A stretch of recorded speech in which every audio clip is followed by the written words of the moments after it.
సుమన్ టీవీలో మీ business promotions కోసం ఈ కింది నెంబర్ను సంప్రదించగలరు.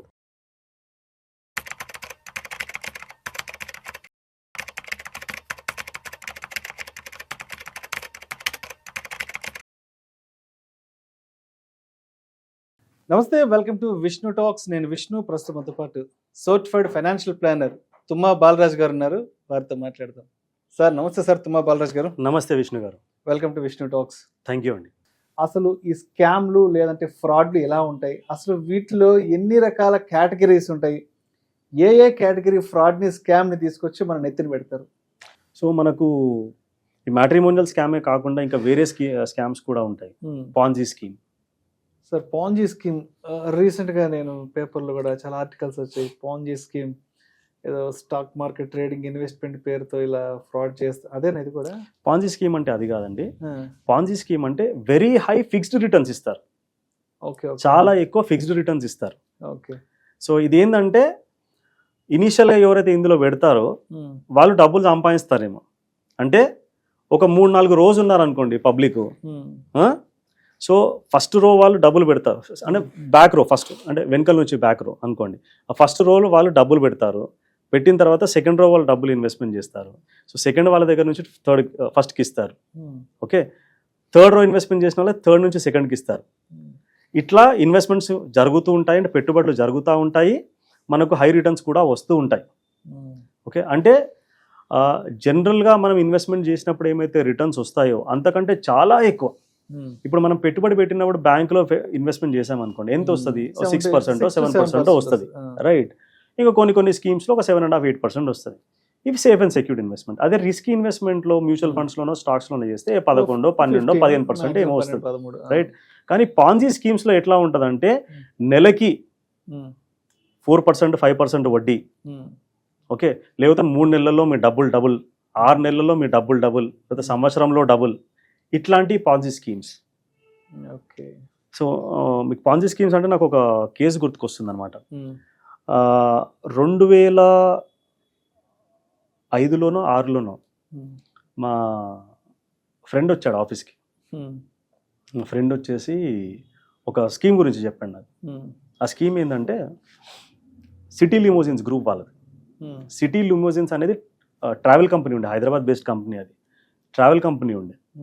సో వాళ్ళు చిన్నగా స్టార్ట్ చేశారు, కానీ చాలా తర్వాత పెద్దగా గ్రో అయ్యారు. సో పెద్దగా గ్రో అయ్యారు. వాళ్ళు ఒక స్కీమ్ తీసుకొచ్చారనమాట. ఆ స్కీమ్ ఏంటంటే మీరు 2 లక్షలు ఇన్వెస్ట్మెంట్ చేస్తే, 2 లక్షలు ఇన్వెస్ట్మెంట్ చేస్తే మీకు నెలకి 8,000 రూపాయలు వస్తుంది. 5 సంవత్సరాల వరకు మీకు ఎవ్రీ మంత్ 8,000 రూపీస్ వస్తుంది. 5 years తర్వాత కార్ మీ పేరు పైన బుక్ అవుతుంది. అంటే వాళ్ళ బిజినెస్ మోడల్, వాళ్ళు చెప్పిన బిజినెస్ మోడల్ ఏంటంటే 2 లక్షల రూపాయలు మీరు ఇన్వెస్ట్మెంట్ చేస్తే మీ పేరు పైన కార్ కొంటాము. ఆ కారు 3 లక్షలు, 4 లక్షలు, 5 లక్షలు, what ever it is. So ఆ డబ్బుతోని కారు కొంటాము, కొంచెం లోన్ అమౌంట్ ఉంటుంది. సో ఆ కార్ని మేము ట్రావెల్స్కి తిప్పుతాము. సో ఆ వచ్చిన కారు పైన ఖర్చులు పోయిన తర్వాత మీకు నెలకి 8,000 రూపాయలు ఇస్తాము. 5 సంవత్సరాల తర్వాత ఆ కారు మీ పేరు పైన రిజిస్టర్ అయి ఉంటుంది. ఇది స్కీమ్. బాగుందా? చాలా బాగుంది, వినడానికి చాలా చక్కగా. బిజినెస్ కూడా ఉంది దీని వెనకాల. జెన్యూన్ బిజినెస్ లాగా అనిపిస్తుంది. జెన్యూన్ బిజినెస్ లాగా అనిపిస్తుందా? ఊరికే చెప్పట్లేదు వాళ్ళు. అయితే కొంచెం నాకు అప్పుడు క్లారిటీ ఆఫ్ థాట్ ఉండే. నేను ఒక నవ్వి మా ఫ్రెండ్తో అన్నాను. ఏమన్నానంటే, ఇది almost 20 years back, 18-20 years back. మా ఫ్రెండ్తో ఏమన్నానంటే, సరే నాకు కూడా ఈ రోజు ఆఫీస్కి రావడము, వర్క్ చేయడం ఇదంతా నేను బోర్ అయిపోయినా. ఒక ఇంత చేసినా కానీ నాకు ఒక 25-30 వేల కంటే, నాకు 30-40 వేల కంటే ఎక్కువ ఇన్కమ్ రావట్లేదు. సో ఇది స్కీమ్ బాగుంది కదా, నాకు కూడా ఒక పలుకుబడి ఉంది మార్కెట్లో. నేను ఒక యాక్చువల్గా తను మార్వాడి అనమాట, నేను హిందీలో అన్నా. మేబీ మార్కెట్ से मेरे को भी थोड़ा రెస్పెక్ట్ है. మార్కెట్ से ब्याज में 20 लाख रुपया उठाता हूं मैं. అంటే 20 लाख రూపీస్ నేను మార్కెట్లో నుంచి అప్పు తీసుకుంటాను. నేను అప్పు తీసుకుంటే ఎంత? రూపాయి వడ్డీయో, రూపాయిన్నర వడ్డీయో కడతాం, అంతే కదా. ఇక్కడ ఎంత ఇస్తున్నాడు మనకు? 2 లక్షలకి 8,000 రూపాయలు ఇస్తున్నాడు. అంటే ఎంత అయింది? 4%. ఇయర్లీ 48%. సింపుల్ మ్యాథ్స్ కదా. బయట నుంచి నేను ఎంత రూపాయిన్నర వడ్డీకి తీసుకొస్తాను, నాకు 2.5 మిగిలిపోతుంది కదా, రైట్? సో 20 లక్షలు నేను తీసుకొచ్చాను అనుకోండి మార్కెట్ నుంచి, నాకు ఎంత వస్తుంది అమౌంట్? 1,60,000 రూపాయలు నెలకు వస్తుంది. నెలకి 1,60,000 రూపాయలు వస్తుంది, అందులోంచి నేను కొద్దిగా అమౌంట్ ఇంట్రెస్ట్ కట్టేసిన, మిగతాదంతా నాకు మిగిలిపోతుంది కదా. నేను ఇప్పుడు ప్రస్తుతం సంపాదించిన అమౌంట్ కంటే కూడా నాకు 3-4 రెట్లు ఇన్కమ్ వస్తున్నది అని ఈ విషయం మా ఫ్రెండ్కి చెప్పాను. కాకపోతే సర్కాస్టిక్గా చెప్పాను, తను అర్థం చేసుకున్నాడు. ఒకటే క్వశ్చన్ అడిగిన మా ఫ్రెండ్, డబ్బులు సంపాదించడం అంత ఈజీ అయితే అందరు అదే చేస్తుండే కదా, అందరు వర్క్ ఎందుకు చేస్తారు, ఇన్ని కష్టాలు ఎందుకు, ఇన్ని బాధలు ఎందుకు? ఇప్పుడు సపోజ్ నువ్వే ఆ బిజినెస్ పర్సన్ అనుకో, మనమే ఆ బిజినెస్ చేస్తున్నాం అనుకోండి, మన లాభాలు ఎదుటి వాళ్ళకి ఎందుకు ఇస్తాం? ఆ లాభాలన్నీ మన దగ్గరనే పెట్టుకుంటాం కదా. ఇప్పుడు బ్యాంక్కి వెళ్ళి లోన్ తీసుకుంటే బిజినెస్ ఎంటిటీయే కదా, బ్యాంక్కి వెళ్ళి లోన్ తీసుకుంటే 10, 11, 12% లోన్ వస్తుంది. మనకేమో తక్కువ వడ్డీకి ఇస్తారు, వాళ్ళు ఎక్కువ తీసుకుంటారు. ఇప్పుడు ఆ బిజినెస్ ఆ కంపెనీయే కనుక లోన్ తీసుకోవాలనుకుంటే 10%, 12% లేదా 14% లోన్ వస్తుంది. లోన్ తీసుకొని వాళ్ళు చేసుకోవచ్చు కదా. Why they are giving so much of profits to the public అని లాజిక్తో అడిగినాను. దెన్ ఆన్సర్ లేదు తనకి. Then he understood it is something scam అని చెప్పేసి. ఎగ్జాక్ట్లీ ఈ కన్వర్జేషన్ అయిన తర్వాత 2 సంవత్సరాల తర్వాత ఫ్రంట్ పేజ్లో heading, city limousines have made a scam of some 5,000 crores, exact number may be wrong. So ఇంత స్కామ్ చేశారని చెప్పేసి అది వచ్చింది.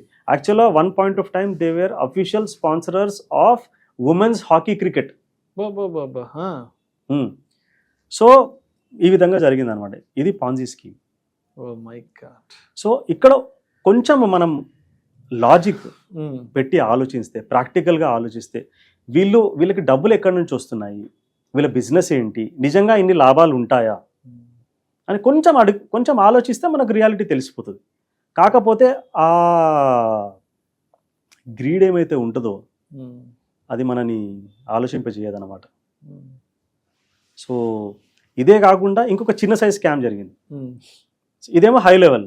చిన్న సైజ్ స్కామ్ ఏంటంటే, ఎప్పుడు కూడా మనం ఆలోచించాలి, మనం పెట్టే ఎఫర్ట్కి మనం ఇంటలెక్చువల్గా ఎఫర్ట్ వెయ్యనప్పుడు, మన తెలివితేటలతోని మనం ఎఫర్ట్ వేయనప్పుడు, ఓన్లీ డబ్బులు పెడితేనే ఆ డబ్బు చాలా డబ్బుని సంపాదిస్తుందని ఎవరైనా చెప్తే అక్కడ మనం అర్థం చేసుకోవాల్సింది ఏంటంటే it's a trap, it's a scam అని అర్థం చేసుకోవాలి. ఎందుకంటే ఎఫర్ట్ వేయట్లేదు కదా, ఊరికి డబ్బులు పెడుతున్నాము, చాలా డబ్బులు ప్రాఫిట్లో వస్తున్నాయి. ఇంకోటి చిన్న సైజులో, ఇది కొంచెం హిలేరియస్గా కూడా అనిపించవచ్చు. ఇది 30 సంవత్సరాల క్రితం జరిగింది. నేను ప్రాబ్లీ స్కూల్ మేబీ ఇంటర్మీడియట్లో ఉన్నప్పుడు అట్లా వేగ్గా గుర్తుకొస్తుంది. ఇది పూసల స్కామ్. ప్లాస్టిక్ పూసలు, పర్ల్స్ ఉంటాయి కదా, ప్లాస్టిక్ పర్ల్స్, ముత్యాలు, ప్లాస్టిక్ ముత్యాలు. సో ఆ స్కామ్ అనమాట. ముత్యాలు ఏంది, స్కామ్ ఏంది అనేది మీకు కొంచెం విడ్డూరంగా అనిపించవచ్చు, కానీ స్కామ్ చేసే వాళ్ళు ఎంత తెలివి మీరిపోయారంటే they can find anything and scam people. So ఈ పూసల స్కామ్లో ఏంటంటే, మా ఇంటి దగ్గర కొంచెం దూరంలో ఒక షటర్ ఓపెన్ చేసుకొని అందులో బెంచ్ పెట్టుకొని 2 చైర్లు వేసుకొని బిజినెస్ స్టార్ట్ చేసిండు. బిజినెస్ ఏంటంటే 500 రూపాయలు కడితే, 500 రూపీస్ కడితే 10 కిలోల పూసలు ఇస్తాడు. ఓకే. ఆ పూసలు ఏం చేయాలి, ఆ పూసలు ఇస్తాడు, దాంతోపాటు వైర్ ఇస్తాడు, దండ కట్టాలి. సో కిలోకి 20 రూపాయలు ఏమో ఇచ్చేవారు. సో 500 రూపీస్ ఇస్తే 10 kgs అండ్ అది చేసినందుకు 20 రూపీస్, అంటే 10 కిలోలకి 200 రూపాయలు. రైట్, బాగుందా? చాలా బాగుంది, వినడానికి బాగుంది కదా. 500 పెడుతున్నా, నాకు 200 రూపాయలు వస్తున్నాయి. నేను 3 రోజులు వర్క్ చేశాను అనుకోండి, నేను పెట్టిన డబ్బులు నాకు వచ్చేస్తాయి. ఇచ్చాడు డబ్బులు ఇచ్చాడు. సో అందరూ 500 రూపాయలు కట్టేవాళ్ళు, పూసలు తెచ్చుకునే వాళ్ళు, దండలు కట్టేవాళ్ళు, తీసుకెళ్ళి ఆ పూసలు రిటర్న్ ఇస్తే ఆ డబ్బులు కూడా వచ్చేటి. ఇట్లా కొన్ని రోజులు నడిచింది, 15 రోజులు, 20 రోజులు, నెల రోజులు కూడా నడిచింది. సో దీన్ని ఒక కుటీర పరిశ్రమలాగా మార్చుకున్నారు చాలామంది. కొందరైతే 1,00,000-1,50,000 పెట్టేసేసి ఒక 50-100 మందిని ఎంప్లాయ్ చేసి కూర్చోబెట్టి దండలు అలిపిచ్చేసేసి ఆ దండలు తీసుకెళ్ళి ఇవ్వడము, వాడు డబ్బులు ఇవ్వడం. ఇది జరిగింది కొన్ని రోజులు, ఆల్మోస్ట్ 1 month 2 months జరిగింది. అయితే one fine day shutter close చేసి వెళ్ళిపోయింది. అసలు యాక్చువల్గా ఆ దండలు గుచ్చితే అన్ని డబ్బులు ఉంటాయా? 30 సంవత్సరాల క్రితము 20 రూపాయలు అంటే అది హార్డ్లీ ఒక 1 hour ఎఫర్టే. 1 hour ఎఫర్ట్కి 200 రూపాయలు, 10 కిలోలు గుచ్చితే 200 రూపాయలు. అంత తక్కువ ఎఫర్ట్తోనే అంత డబ్బులు వస్తాయా అని ఆలోచిస్తే మోసపోయేవాళ్ళు కాదు. సింపుల్గా మనం ఆలోచించాలి, ఏంటంటే మనం వేసే ఎఫర్ట్కి మనకు వచ్చే డబ్బులు లీనియర్గా ఉందా, అబ్నార్మల్గా ఉందా? వెరీ అబ్నార్మల్గా ఉంటే then you should think it is a scam. Bank వడ్డీ రేట్ల కంటే, లేదంటే స్టాక్ మార్కెట్ లాంటి రిటర్న్స్ కంటే ఆ రేంజ్లో వచ్చినా కానీ కొంచెం నమ్మొచ్చేమో, కానీ అబ్నార్మల్గా వెరీ హై రిటర్న్స్ వచ్చాయనుకోండి, వీ షుడ్ మన యాంటీనా అలర్ట్ కావాలి, మనకు చెప్పాలి అది స్కామ్ అని చెప్పేసి మనకు చెప్పాలి. Right sir. సో ఇది చిన్న లెవెల్లో crude way of scam. Yes, sir.